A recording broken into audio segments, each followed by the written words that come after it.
93 Boxing, I'm back with another video. Danny Garcia says that he wants Errol Spence and he also wants Sean Porter. Basically states that, and I'm paraphrasing, he wants Sean Porter after Errol Spence. He's mentioning Spence's name like a lot of people thought he wouldn't. And a lot of people think that he's ducking Spence.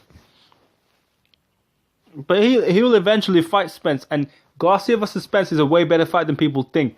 A lot of guys think, because a lot of people rate Spence higher than Keith Thurman. So what they think is, oh, Thurman beat him. Therefore, Spence will beat him easier because Spence is better than Thurman. You know, styles make fights. And Spence has a style that favors Garcia a bit more than Thurman's style. Spence comes forward. How are you going to think that Spence is going to hurt Garcia that easily? Just going to walk through Garcia. Like as if Danny Garcia's been hurt like that. Is Spence as big of a puncher as Matisse? I don't think so. Have you seen Spence? Like, think about this, right? Matisse fought Peterson. Spence fought Peterson. Yes, Spence did a job on Peterson for sure. But Matisse's punches were more devastating on Peterson. Let's not get it twisted. And, you know, Spence is a very dangerous fighter. He's very capable, very, you know... I just think for Spence to give him problems, major problems like Thurman did, like a lot of these other fighters, Peterson did, they have to move around.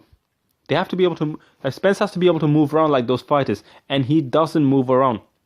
And unless I see it, I am not going to be saying that he moves around like that better than Thurman does, better than Khan does, better than Peterson does. No way. I haven't seen it. He moves well, but not like that.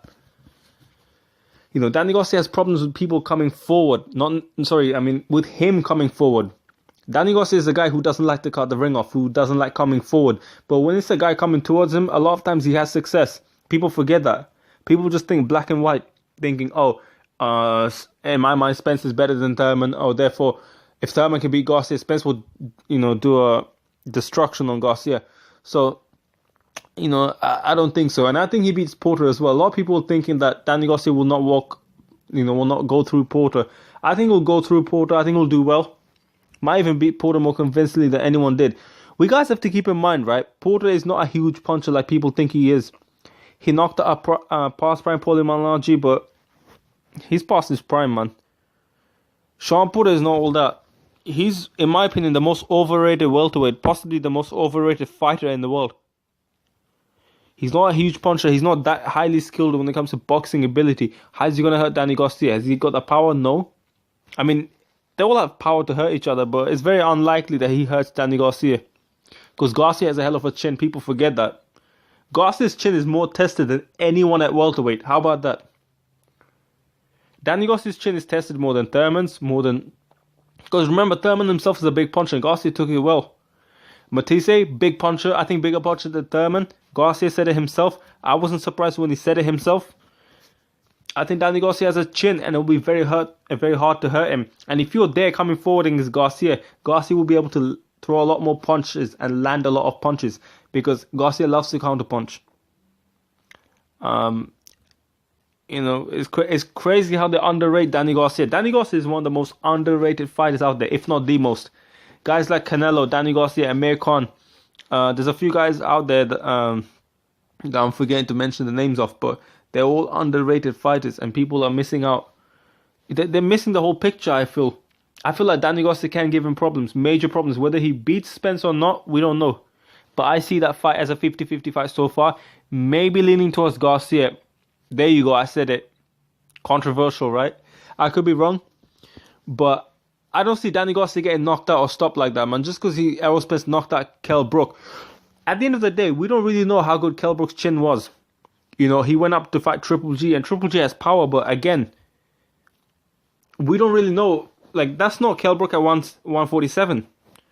You know, let's be real. Kell Brook was a bit drained at 147, and we don't really know how hard Triple G hits at 160 either, because I don't see Triple G hitting harder than Canelo.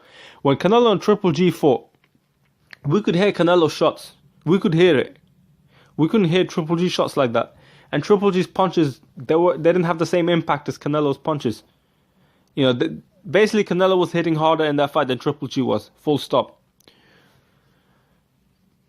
So yeah, man, and you have to keep in mind, Triple G for William Monroe Jr. and William Monroe went up and to that division, and he never really got like, the reason why the fight was stopped because William Monroe Jr. quit. He was all right. To be honest, if you watch the fight, he was good to go. So we don't really know how good Kell Brook's chin was. He's been down before. He's been hurt before by guys that were really bums, to be honest. And yeah, man, I'm not saying that Garcia will win easily. I'm just saying if I had to lean on one side, I'll lean on towards Danny Garcia. I think Garcia is severely underrated. His power is devastating. If you think about it, right?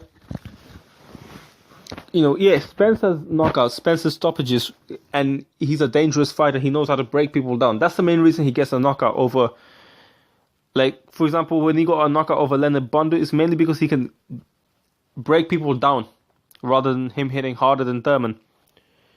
Garcia has some impressive knockouts too, and people forget that. Oh yeah, he knocked out, people call it glass chin Amir Khan, but last time I checked, Marcos Maidana couldn't drop Amir Khan. Marcos Maidana couldn't drop Eric Morales either. Danny Garcia dropped both of them with one shot. What does that tell you? It tells you that he hits hard. And, Chris Algieri will tell you that Ruslan Provodnikov hits harder than Errol Spence. It's just Spence is good at breaking people down. Very physically strong. And he said himself, Maidana hits harder than, what's this called? Provodnikov. In sparring, because he sparred Maidana, right? Said that straight. Timothy Bradley fought Provodnikov and he said Matisse hits harder and he sparred Matisse. So you have to understand that these guys actually, like the guys I'm talking about, Maidana, the Matisse, they hit harder than a lot of guys at 147. Most guys at 147. I think maybe Keith Thurman is the only guy that hit harder than these guys. I don't see Danny Garcia getting knocked out like that. Danny Garcia dropped Khan with one shot. Have you seen Maidana dropping Khan with one shot? Danny Garcia dropped Morales with one shot. Both fights, he stuffed him with one of the left hooks. So you have to understand, his power is there. Against Keith Thurman, we didn't really see a lot of power in action. But, sometimes Danny Garcia, he's not able to land those punches. But every punch he lands, there's a lot more weight and a lot more force and a lot more power than people think. Keith Thurman himself said, no matter what we look at it from outside, Keith Thurman himself said that he hits very hard. He hits like a ton of bricks. I mean, something like that. He did use the word bricks to describe his Danny Garcia's power. So, I do think it's an underrated fight. Danny Garcia is very tough, very durable. I think Danny Garcia is tougher than Kell Brook. I've seen Kell Brook getting rocked by Senchenko. I've seen him getting dropped by some guy with 40% knockout ratio. He's been hurt by Carson Jones.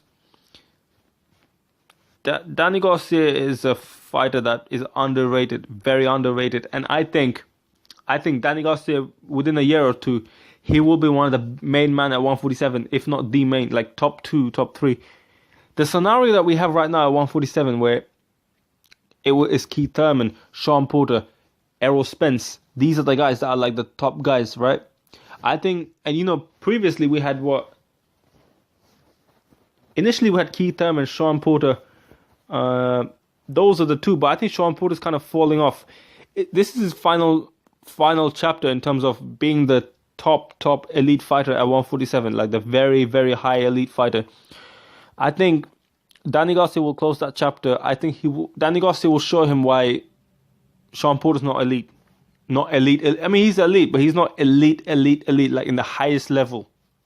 Along with Keith Thurman and Errol Spence. Notice the scenario of the welterweight division now. Keith Thurman, Errol Spence, Sean Porter, the top guys, right? I think, and Terence Crawford, we also assume that Terence Crawford will be the number one guy. But watch within 2 years, the scenario will change very drastically. Because a lot of times boxing fans don't really see they buy the hype.